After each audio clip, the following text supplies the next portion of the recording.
Are you ready to be unmessable with? Well, you are in the right place. Welcome to Be Unmessable With, the podcast where you get the inspiration, strategy, and coaching to be unmessable with, no matter what life throws at you. And now, your host, Josselyne Herman-Saccio. Hey there, and welcome to Be Unmessable with the podcast. I'm your host, Josselyne Herman-Saccio, and today my guest is a kindness catalyst and culture master, and she has been responsible for the transformation turnaround of high-growth, founder-led consumer brands by creating inclusive, diverse, and high-performing cultures. In her career, she has served over 1 million people across various brands. She's an incredible human being. She's got a podcast called The Culture Cast, which, if you haven't seen, I'll make sure that it's in the show notes. But please welcome my friend, Marissa Andrada. Josselyne, hello, and My thank you. friend. Thank you for inviting me on this. I'm super excited to chat with you as I normally am, but then now to actually memorialize this in a podcast. So right on. I know. Yeah, Yeah. really. And that intro was so like skimming the surface of your like depth of experience. So why don't you fill in some of the gaps? Because it was so, general. I figured let the deepening happen from you. Okay, cool. Yeah, thank you for introducing me as a kindness catalyst and culture master. I think I have a lot to thank you for helping me really crystallize that when I went through the transition of having left my last big corporate gig. And yeah, I think you did a nice job skimming over what it means to be a kindness catalyst and culture master. And what that really means to me is, look, I've had the fortunate opportunity to be in the trade of human resources and organization development, and more specifically in chief people, chief HR, head of HR roles for consumer facing brands that had these things in common. They were founder led and or founder transition. And it's the first time they've had a really professional HR leader come in, with the exception of one brand. Um, and I joined them at a time where it was an inflection point, and it was either the company started to grow, but then it plateaued. And the question is, what do you do to make that uptick happen again? Or, as I always say this, do you grow or die? And I think the Yeah. unlock to really growing companies, and I say this all the time, is you have to grow people and unlock the full potential of them. And more specifically, cultivate environments that are not only high performing, but for them to be high performing, it's about creating thriving work environments that people know they feel like they belong, that they can bring their full selves, and that there is a full recognition of that whole human bringing themselves into their passion, the purpose, the work they do at their company. And yeah, as you said, consumer facing brands, most recently Chipotle Mexican Grill, at a time when a new CEO had come on board after some significant food safety crisis. And how do you lead a company out of that? And I think for those who are familiar with the brand, especially in the US, you can see that was quite the turnaround. I was at Kate Spade before then, and it was about scaling that company so that we can really distribute globally. And then we sold the company, which is now part of Tapestry. And before that, at Starbucks, when it was the turnaround of Howard coming back the first time. And if for those who recall, Starbucks, when they were first shutting down hundreds of cafes Yeah. and then reopening them, really finding a time of building new leadership capability and creating stability in the workforce. And then before that at GameStop. And I love talking about GameStop because it was about these founders who overnight, well, actually over 20 years, grew to become a $2 billion company in annual volume. And their largest competitor, EB Games, tried to buy them. They turned the tables and bought them instead. Overnight became a $4.5 billion company. And initially they were looking for an HR person to come in and bring the best of both together. We need an HR leader who knows how to integrate cultures, preserve what's special with both. But then I think they really thought, with this new future for video gaming in the short term and long term, how do we train our people? And I think that was definitely one of those stories where it was about how do we unlock the full potential of people. And in the 4 years where I had the chance to serve and lead in that role, we grew our annual revenue to $10 billion a year. And That's nice. so when I try to contextualize it, yes, it's such a nice thing to create high performing, inclusive cultures where people can thrive and pursue their passion. And at the same time, it is about driving business outcomes. And so I say all of that. And then before that, at Red Bull, when the brand actually created the category of energy drinks, and it was moving beyond heritage sports to really everybody, and how do we unlock the performance of that brand and build the capability for the future. But I mean, that's a little more depth when I think about the corporate experience I've had. um, and I've learned a lot early in my career, having worked at startups, having worked in entertainment, also having worked in Fortune 50, literally as a newbie, you know, just getting into my career. And so, yeah, Well, one of the things that you and I talk about when we speak all the time is that leadership, you consider leadership to be personal. And I want you to talk a little bit about that because I think that so shows up in everything you say about every place you've ever worked and everything you say about what you're creating next. It's a thread that's yeah. there. So talk a little bit about what you mean. Well, there's two ways that I mean it. I think generally, when I think about culture and I think about the leadership team, so the CEO and her or his direct reports, and you think about transformation that needs to happen, I always say that culture is a reflection of leadership.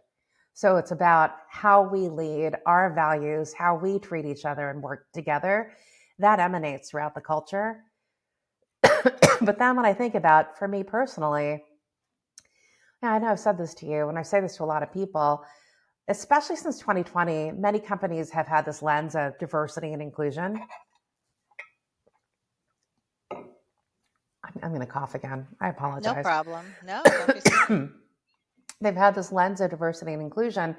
And for me, part of leading through a diverse lens is personal to me. And let me say a little bit more about that. Um, my parents raised me to be a doctor. I'm a first generation American. They wanted me to become a medical doctor, growing up and thinking in this land of opportunity, go and be successful. And early on, I remember we would leave the house. We spoke 3 languages inside our house: English, Spanish, and Ilocano, which is a dialect in the Philippines. And when we left the house, my mom would always say, only speak English because we want people to treat you fairly and consistently. I'm sure that wasn't her language, but that's how I think about it now as an adult. And I remember like going grocery shopping with my dad, and we would be at the check stand. He'd whip out his checkbook. That's when we wrote checks, when we were Yes, shopping I back was in the like, now day. nobody knows how to write a Right? check They don't even know anymore. what that is. Right. Yeah. And I remember the checker saying to my dad, hey, look, they would scream and speak at him, slowly because they didn't think he understood what they were saying. I remember saying to them, hey, look, you don't need to yell at my dad. He understands English. And so I think about that experience and how people treated my family, my dad. I think I have so many stories growing up once we moved out of the city of LA into the suburbs of LA, and how kids just treat people differently when you look different or have a different skin color. And then I also think about my mom's side of the family. We had no family when my mom and dad met here and decided to raise one. And one by one, she brought each of her sisters over here. She had an older brother too, who remained in the Philippines, and they would leave their families, come here to the United States. And while they may have had a profession, either being a teacher, an accountant, even like a in the nursing profession, Mhm. oftentimes the first US company or establishment that would hire them would be into a minimum wage retail or fast food job. And I know that because each one of the family members would come live with us until they can get on their feet, start to bring their family out, establish themselves, and then, get their own apartment or place to live. And I would watch them make their way up from these minimum wage hourly jobs. And so that's a little bit of background about when I think about how you treat people. And for me, it is about that front line. All of these brands that we've talked about have such a huge, diverse frontline population. It is, what is their experience and how are we treating people so that they can actually grow and develop and thrive? And when I think about diverse outcomes or creating environments of inclusion, it's very personal to me because it's my story. I think about Yes. that's how I grew up. And I've learned early on in Fortune 25 companies, at least in the era that I established my career, I'm just like, if this is what it's like to work in corporate culture, I never want to work in a large company again. And my family and friends make fun of me and they're like, what are you talking about? You've only ever worked in large companies, except for those few startups. And to me, until you can actually create an environment where people can see themselves, and express themselves and who they are, um, then it's always going to be corporate versus feeling like it's a place where they can thrive, feeling like a place where they can connect. And so I feel like it's that personal background. And I think about leadership as personal. Again, culture is a reflection of leadership, but also leadership is, the first responsibility that I believe leaders have if they're now responsible for supporting or serving people is that they have the responsibility for inspiring confidence in each one of their team members that they support, confidence in who they are and what they're all about, and also confidence that here are the tools to do the job so that they can bring their full selves and bring it all. When people feel confident and that their leaders believe in them, they'll bring it all the good ideas, also all the bad ideas, which we can all learn from. And I think that kind of inspires genuine connection and creativity with people. And so I think about that from a human standpoint and connection and how you treat people, which is treat people the way they want to be treated versus which I call the platinum rule. I also think leadership is personal too from a representation standpoint. I'm just going to use that word. Mm-hmm. And how employees will engage and contribute when they can look up and see people and feel that people are just like them, right? Whether they look like them or they treat them in a way that they feel like they're familiar and that person cares about them. So there's a lot of factors around why leadership is personal to me. And when you look into the companies that either you've worked with or companies that you're tangentially involved with or know people that are at, what's the biggest mistake, do you think, that companies make? And maybe it's the founder themselves that make the mistake. I don't know. Let's look. What is the biggest mistake that devolves the culture and has it not be an inclusive, encouraging, vision-based culture? Oh gosh, what is the one thing? Or a top three? Yeah, I'd say the one thing is, and this whole leadership culture is a reflection of leadership is such a powerful statement in its own. And I think the one thing that gets in the way is when it stops at the top. And what I mean by that is when leaders, in every one of these instances where I've had the chance to be the people and human resources leader, the leadership team, when I say the leadership team, the CEO and his direct reports can quickly say, all right, let's restate our vision and our purpose based on this new strategy to either turn around the company or grow the company, and then express values. And when I say when it stops at the top, I think that's where it all unravels, in that it's not enough for the leadership team to go and do the work and say, all right, here's our strategy, everyone, and here's how we're going to deliver on the strategy. I think the watch out, or I think the downfall when leaders say we're set and then they hit the ground running with their new vision and purpose and values, is when it's not co-created, and I love using those words, with the workforce. And what I mean by that is, let's crowdsource, let's co-create. If this is what we believe as leaders to get this done, how does this exist inside the organization? And how do we help make this everyone's language, not just because we told you we're going to do this, but actually test it with the employees. And I think that's a downfall when leaders run so quickly to go through huge transformation, and that might change, even say changing the shape of the organization, when you're not transparent and not including employees in the process of, let's say, creating and or not finalizing your purpose and vision, that's when change is not going to happen. People are not going to get it, and they're not going to want to come along because this is something that is being done to them Yep. versus along with them. That And I'd makes so say, much sense. and I've seen that time and again, um, working with organizations, even having now left large corporate jobs. I also see too that leaders are quick to form all of the other functions. And then I don't know why this is, but why is the people expertise, the professional people expertise, kind of the last ones to join the party? And so there's a little bit of education and partnership that needs to happen with the leadership team, because I also believe that the HR person is not leading all of this. They're actually enabling other leaders to also drive and shape culture. It's not just all up to one person. Yeah, that's so true. I get what you're saying. And I have a question for you, because in a big company where there's like leadership teams and all of that kind of thing, I can hear what you're saying. But what about the small entrepreneur or solopreneur or founder that's at a smaller scale? What is something they could do and design into their process that would foster the kind of environment that kind of culture you're talking about? Yeah, I love that you're bringing up the fact, let's work with a solopreneur. And this applies, solopreneurs, large Fortune 500 companies. I think the big mistake is always they're going to engage with a people leader, a culture leader, to come in and say, I want you to come in and fix this, right? Here's the thing I need for you to do.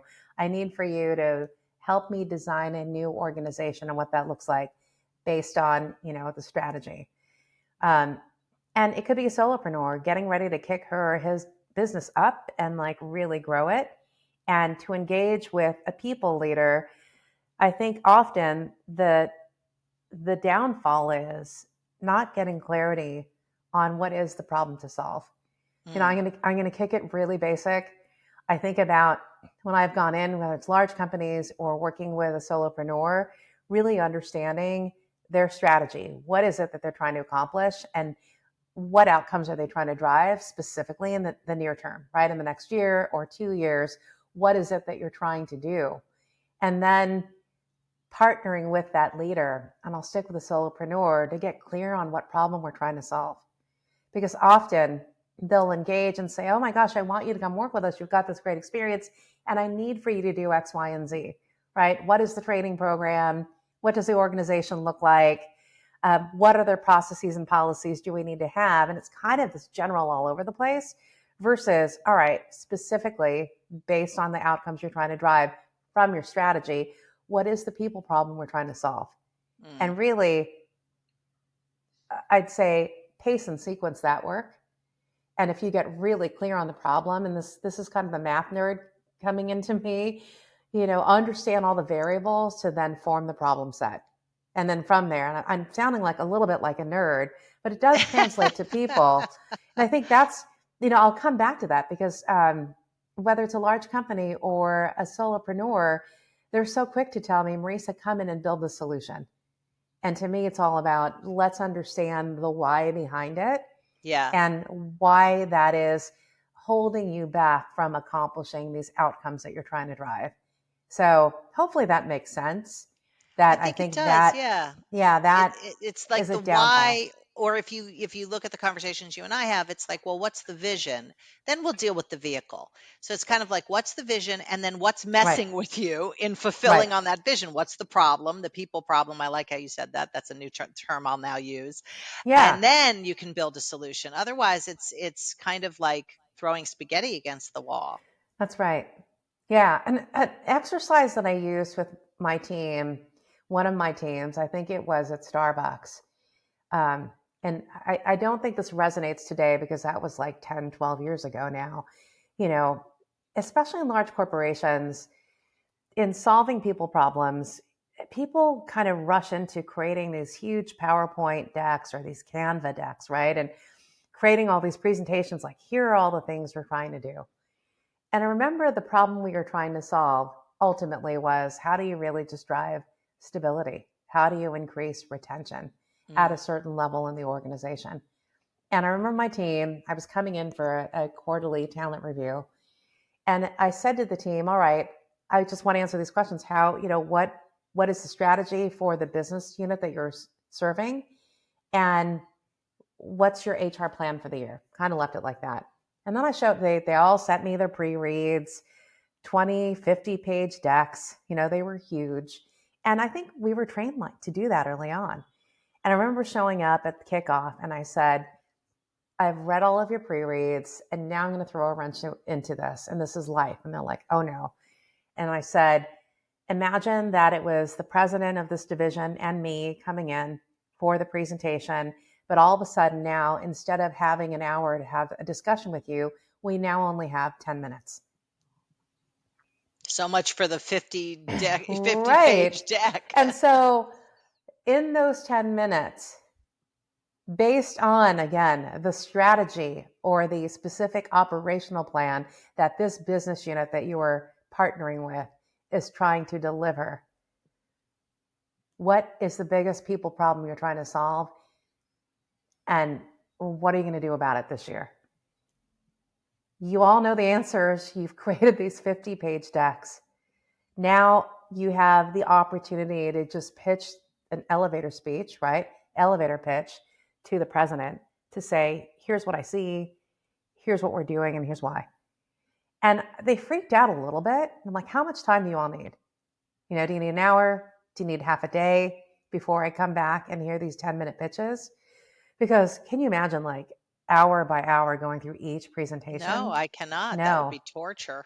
So I think about that as an example of, look, all of you have been there, right? And all of you have created these beautiful, intense, smart presentations with a lot of data. But if you can't take a step back, and especially for leaders who are not on this side of HR, like they haven't grown up in HR, people are going to be like, just get to the point, right? And so I share that with you because it's another way of thinking about what is the downfall. We get so caught up in the presentation of it all and just really getting clear on, all right, what are we trying to accomplish here? What outcomes are we driving? What are the biggest people problems we're trying to solve?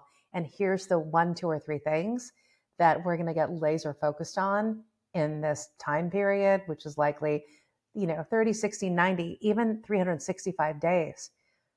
And so I think that could be the downfall too of the person who's helping to shape culture, with that leader.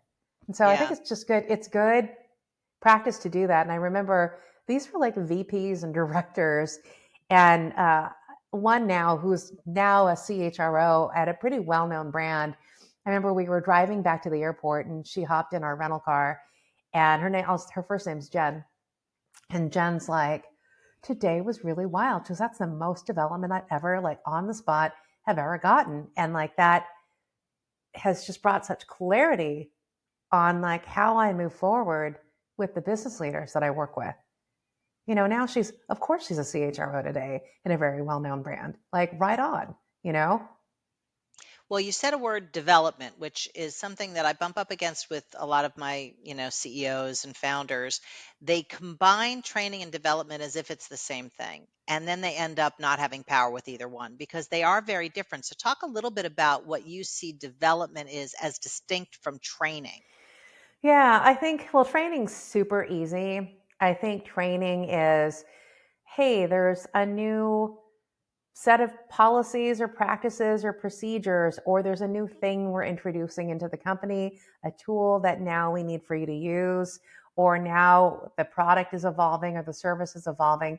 How do you teach people the skills to deliver on that, right? Here's a new tool. How do you use that? Or here's how our product or service is evolving. What training do people need, to deliver on that? And then I even think about upskilling today. I'm going to use that word too, because with AI and how AI is accelerating certain human work, upskilling is just really augmenting people okay, literally it's the know, see, and do. Here's how we can teach people, even though they may not have that skill, how can you easily train them in a way where it's now repeatable, and upon repeating it, they're going to build that skill. So that to me, that's training. It's repeatable. It's something that if you continue to practice, you're going to, learn certain skills in the short term to deliver on, the job, the product, the service. I think development's really different. I think development is really about, and this is, I think, the differentiator today for any generation in the workforce and why they choose to stay with a company. It's personal, and I'll start with that, in that if you look at all the data that's out there around why people stay or why they leave their job, and even with AI as well, they're feeling burnout, and they're also feeling like their manager's not invested in them. And so if I think about development, what people want is like, how do I continue to grow and develop in my career? So it's more about how do you create ongoing, lifelong learning that's happening for somebody.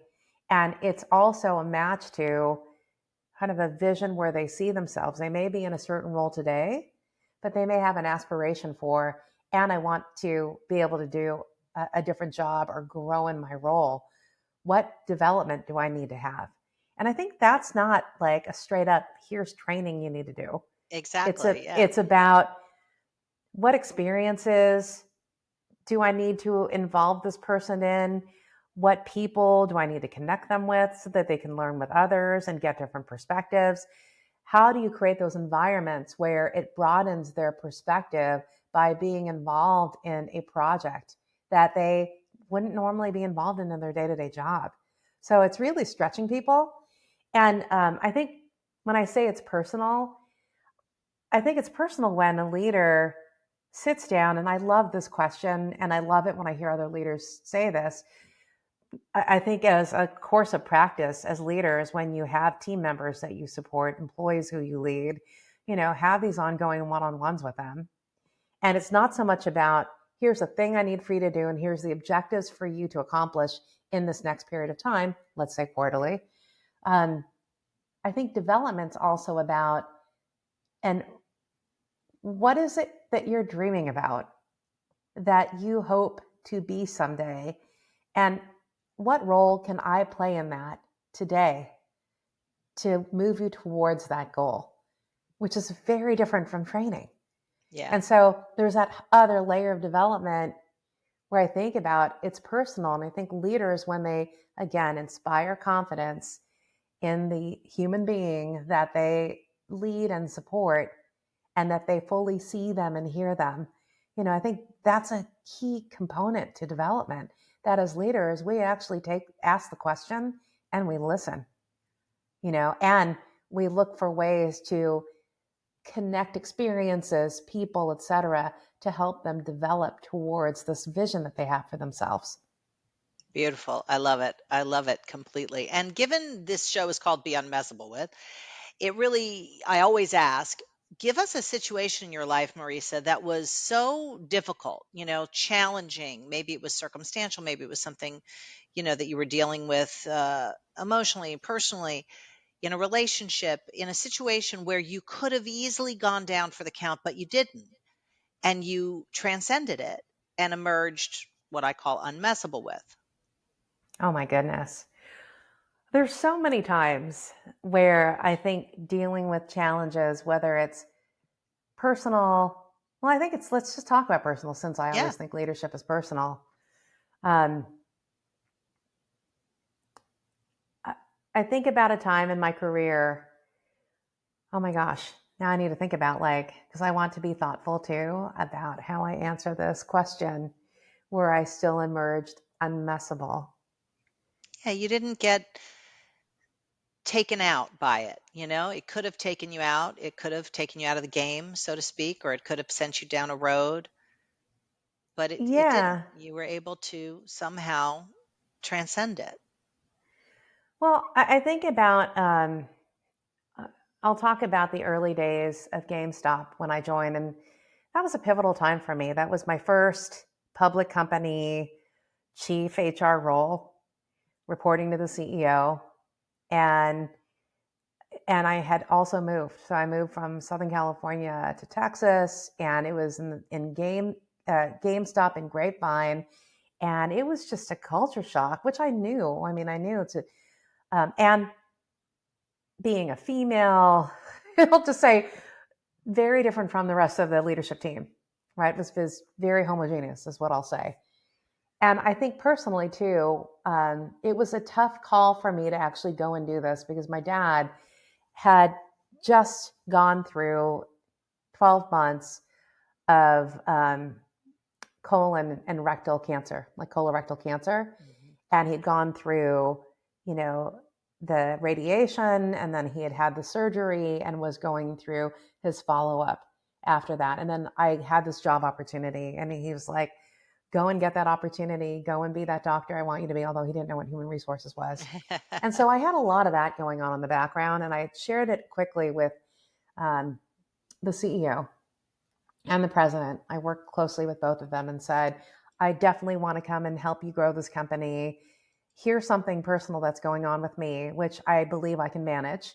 My dad has, had a diagnosis of colorectal cancer 12 months ago. He's been going through this, and I just need the ability to go back.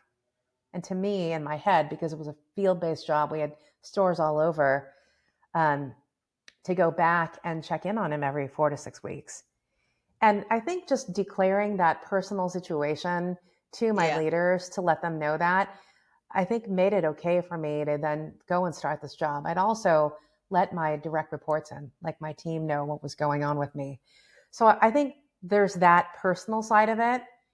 I would say it was really, really hard going into this company because with a new HR person, there was a lot of change going on. We brought in new leadership team. We brought in a successor to the CEO, all of which were things that the leaders said, first they thought they brought me in to do training, but they're like, oh my gosh, we need to rebuild leadership capability and redo our values and all of that. And I remember having like a really tough interaction with a leader. And it happened at the time where I was traveling, and I happened to be out in Southern California where I was coming back from a visit with my dad, and having visited the business. And I spent like half a day with my dad before I hopped back on the plane. And, his spirits were up, but, he didn't have a great checkup with his doctor. Mm. And that was early days. That was 12 months after everything. And I think you have to get to that 5-year mark before you really feel safe and cancer-free. And so I think for him emotionally and mentally, and maybe it was the fact that his daughter had come to visit, it wasn't great, right? He wasn't in great spirits, and he normally is. And so I'm like, hey, look, I'll be back in the next 4 weeks, 6 weeks, and I'll come see you. And then one of my team members was frantically calling me and saying, hey, I was just in so-and-so's office, and the so-and-so was a peer and a C-suite leader. I'll just leave it at that. And yeah, he's really upset with you, Marissa. And I'm like, well, what's going on? Well, apparently you created a process. I might have shared the story with you. Someone beloved in his organization, 14, 15 months with the company, just suddenly just passed. Mm. And I remember as I was leaving for my trip to the field, one of my team members who supported the headquarters said, the support center, said, hey, this person passed away. And, they filled me in on all that. And they're like, should we create a policy? I remember this, where we can tell people if they can go to the funeral or not that day, And then I said, I don't think we should create a policy around this. I think what you should do, if you haven't considered this, is have you spoken with the leader? And what does he want to do? Right? What's the best way to support them? Do they just shut down for the day and everyone go to this? I say leave it up to them. And then, because everyone is different and this is such a different situation, do what's right for the business, right? And for the people. And so I think the way telephone had played out was, of course, this leader went back and said, instead of owning, it's like, Marissa said, whatever it is that you need to do. But certainly we didn't create a policy. And I think ultimately what they ended up doing is half a day, most of the people were out. And then some people came back for some critical functions to close out the day. And this leader was really mad at me about what he thought was creating this policy. And I thought, oh man, I'm trying to keep my shit together because I'm feeling bad about my dad. Yeah. I'm now coming back to this and I'm trying to get an audience with this peer. I tried calling him directly. His assistant's like, oh, he's in meetings. And then I'm like, I'm going to be back in the office first thing. And he was an early bird. Can I see him, at 7:15? Well, why don't you stop by? If his door's open, then maybe you can pop in there. So of course I go rolling in the next day, 7 a.m. I go strolling by the office. Even his assistant wasn't there yet. Popped my head in and said, hey, I was hoping you had a few minutes. I was trying to get a hold of you last night after I had a conversation with CJ, who was my direct report. And I understand that you had some concerns, and if in fact you were upset about a practice or a policy that you thought we put in place. And can you tell me about that?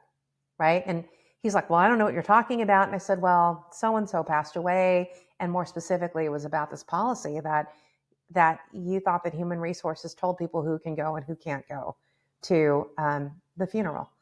And he goes, well, how dare you do that? And it was just a weird conversation. And I waited for him to vent. And then I finally stopped and said, hey, we didn't have a policy.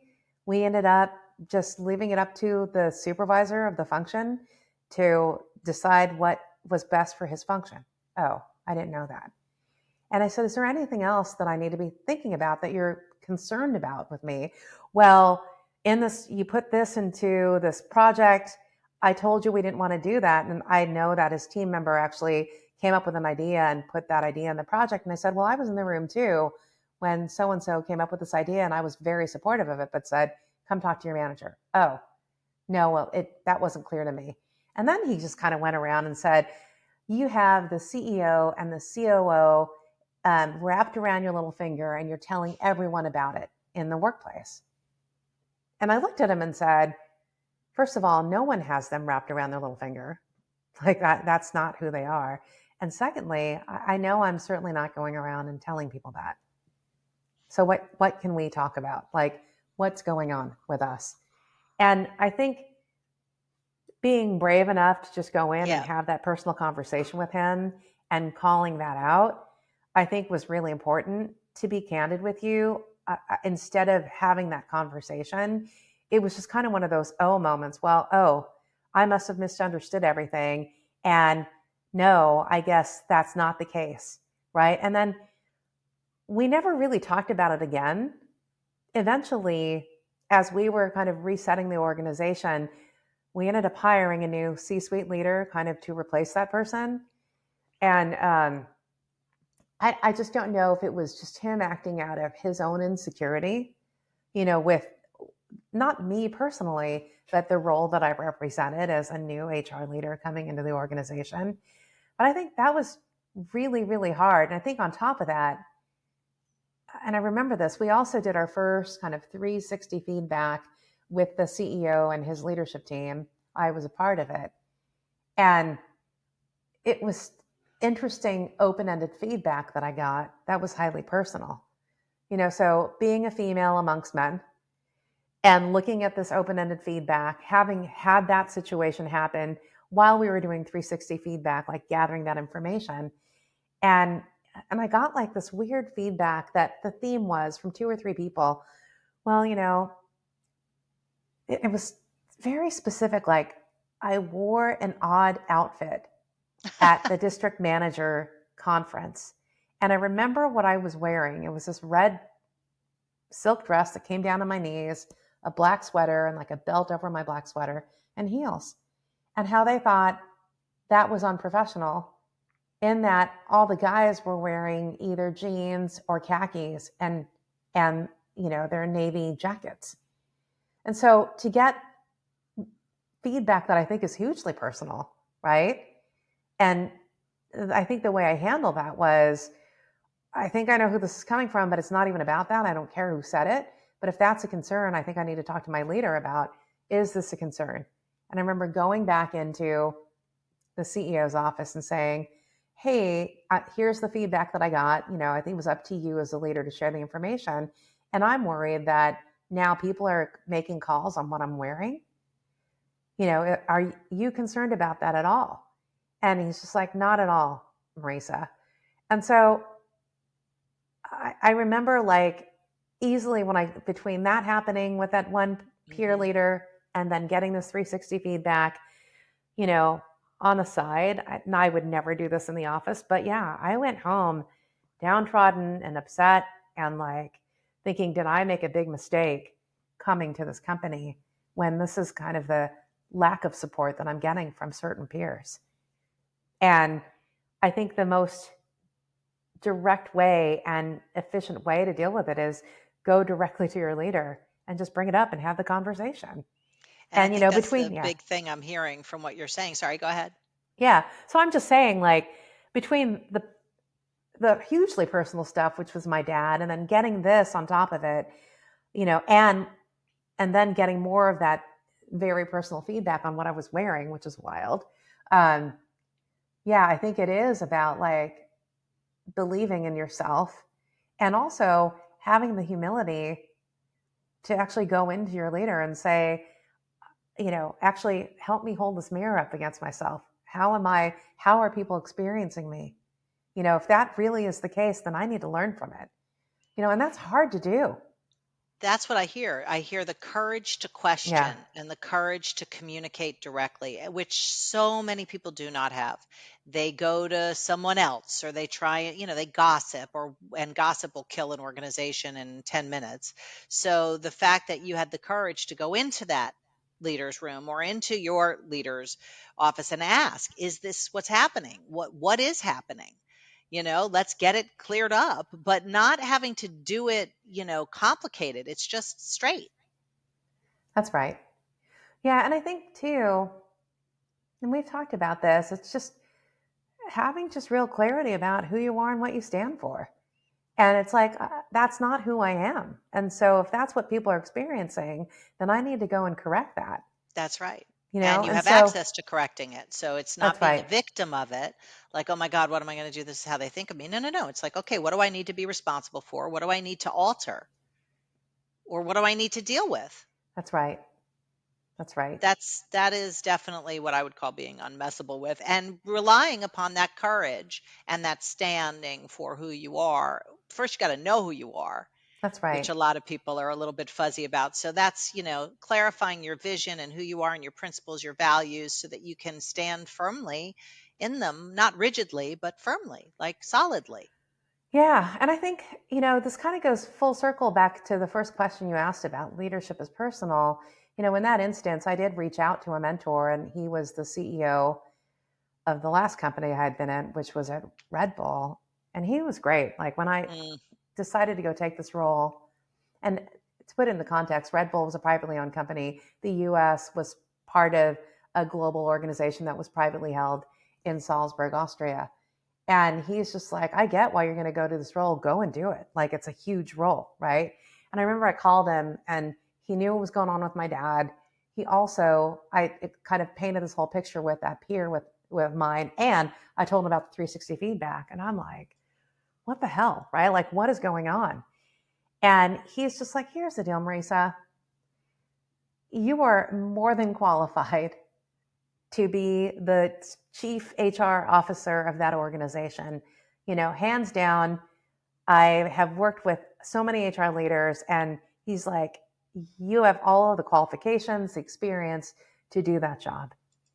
And he's like, so don't ever doubt that for a minute. And what he also did say to me is, the beauty of your talent is not in all of this experience that you bring to the table, it's in who you are. So don't ever mm, forget that. And what he meant by that is the way I go about helping to partner with leaders to drive change, to him, he's like, it's very personal. You bring people along, the way you communicate, you see people, you connect with them. And so I think that has kind of carried through my entire career of like how I've navigated from one role to another. If we were talking about, I've mentored so many young people who are like, how did you get to do what you're doing? You've had this career in different companies.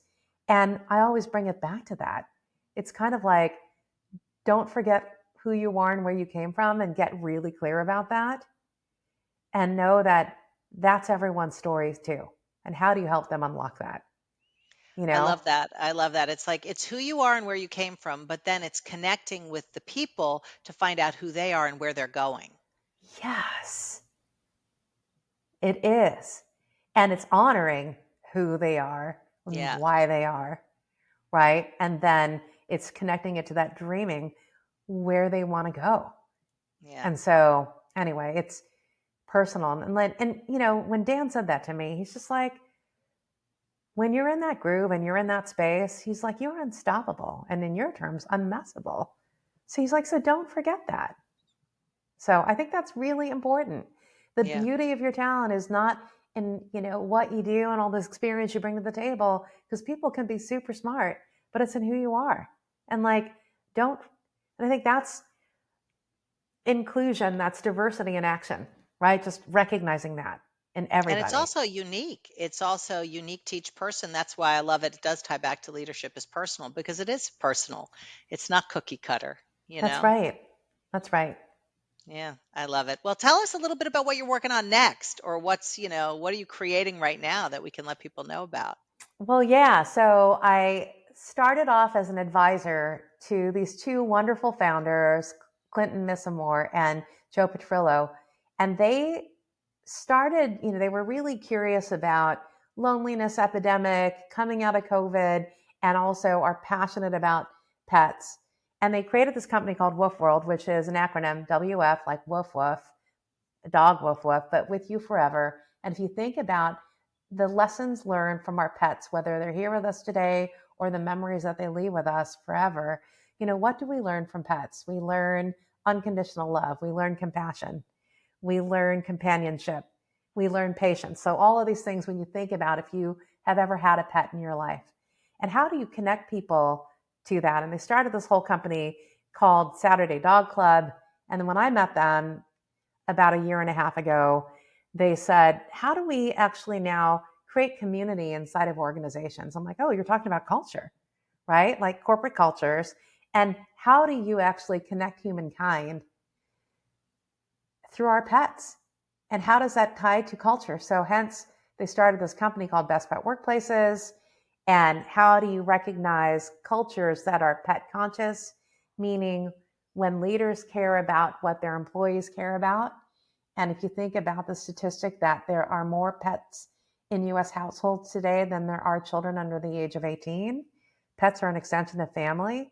So hence this company called Best Pet Workplaces was started. And initially I joined them as an advisor to help connect them with other CHROs, CEOs, CFOs, et cetera, to help kind of test out this concept of creating pet forward, pet conscious cultures.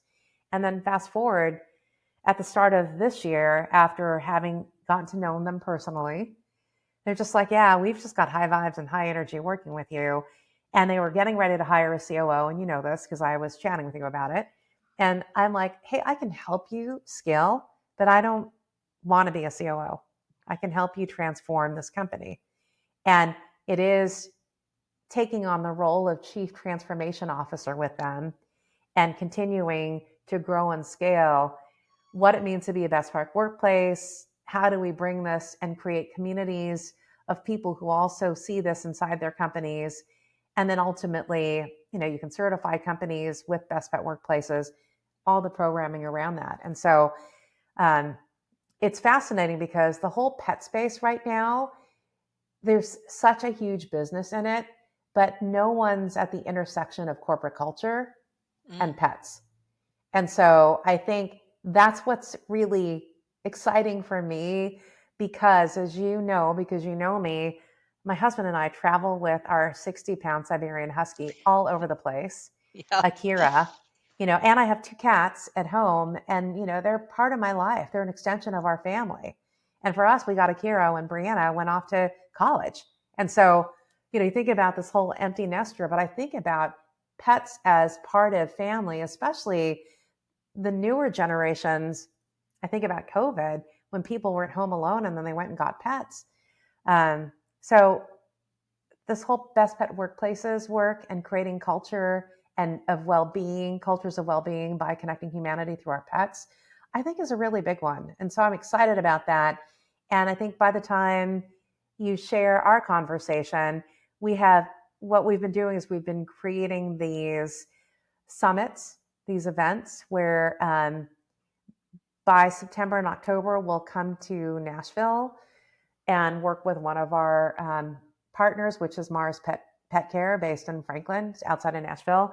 And then we'll be heading up to Seattle to go work with another one of our partners to bring together corporate leaders from across different companies that also believe that pet consciousness is unlocked to culture and well-being. At the start of the year, we had an event with Martha Stewart, who was amazing. And then the second, that was in New York. And then we had another event in Los Angeles with Dr. Quan Stewart, who is most recently the CNN Hero of the Year. And he is known for being the veterinarian to the unhoused in LA and just kind of doing that. There's also a lot of celebrities that are attached to him with that who also believe in that. And so I'm really in this for like, all right, now we see that people have pets as an extension of family.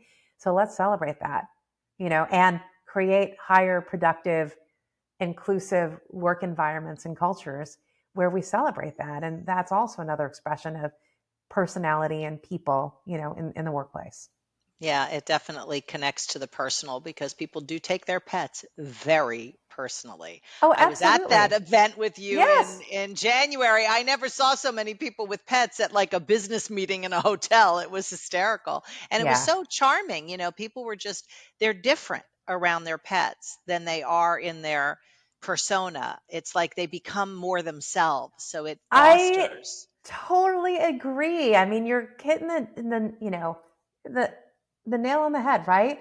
I think, and I've said this, pets can help catalyze culture. And to your point, when human beings are around their pets or when they evoke that feeling of being around their pets, they're more human and they're more themselves. And isn't that what we're trying to do? Or I think that's what we're trying to do in creating culture. How do people like take off this armor Yes. and create these psychologically safe environments? But it's not one size fits all. Like everyone is different. And I think pets are just a good, it's like a shortcut to culture because now they're catalyzing culture. That people are who they are when you see them talk about their pets. It's Yeah, they fascinating to it me. ignites their true self. So I love what you're doing, obviously, and we'll put all the information in the show notes so people can find out more and participate and get involved and find out if this might be part of their vision. Like maybe this is something they want to make a difference in. That's right. And I think the other thing too in the show notes, which we'll include, is you've been on my Culture Cast, which is a podcast where I invite leaders from across industries, celebrities, to talk about how do we cultivate communities and cultures and environments where everyone can thrive. And so tune into that. Like that is Oh, a we'll lot of definitely fun. get people subscribing to that. It is a fascinating show. I loved being on it. I loved our conversation. It was riveting to me and I was part of it. But the guests that you have each week it's like a who's who of corporate and celebrity culture. I love it. Yeah, that's a lot of Yeah, fun. great. Anything else you want to leave people with before we wrap our conversation up?